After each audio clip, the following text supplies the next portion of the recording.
शास्त्रों के अनुसार अपनी पत्नी के अलावा इस एक स्त्री से संबंध बनाना पाप नहीं होता है, लेकिन एक पुरुष को एक ही स्त्री के प्रति निष्ठ होना चाहिए। एक पत्नी के होते हुए दूसरे स्त्री के पास नहीं जाना चाहिए। एक पुरुष के साथ दो स्त्रियां कभी सुखी नहीं रह सकती।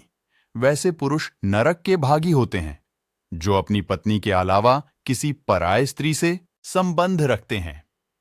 शुक्राचार्य भले ही दैत्यों के गुरु थे, लेकिन वह मनुष्य के जीवन सुखमय बनाने के लिए अपनी नीतियों में पुरुष और स्त्री के महत्वपूर्ण ज्ञान दिया है।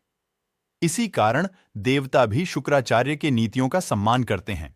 उनके अनुसार स्त्रियों को उस स्थान पर पैर नहीं रखने चाहिए जिस स्थान पर उसके पति का सम्मान नहीं हो, क्योंकि स्त्री के लिए उसका पति ही सब कुछ होता है। साथ ही पति का यह कर्तव्य होता है कि वह अपनी पत्नी के साथ वफादार रहे। अपनी पत्नी के अलावा किसी स्त्री से नाजायज संबंध स्थापित नहीं करें। शुक्राचार्य अपनी नीतियों में चरित्रहीन स्त्रियों और पुरुषों के गुणों का वर्णन किया है।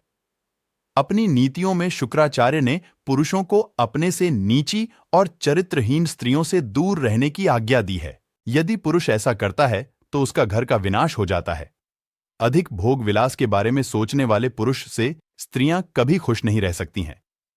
शुक्राचार्य ने अपनी नीतियों में यह भी कहा है कि अगर किसी कारण बस आपकी पत्नी किसी अन्य स्त्री से विवाह करने की अनुमति, तो ऐसे में पुरुष पाप के भागीदार नहीं होता, लेकिन जानबूझकर या पत्नी को धोखे में रखकर अन्य स्त्रियों से बनाया गया संबंध महापाप होता है और पुरुष नर्क का हकदार होता है।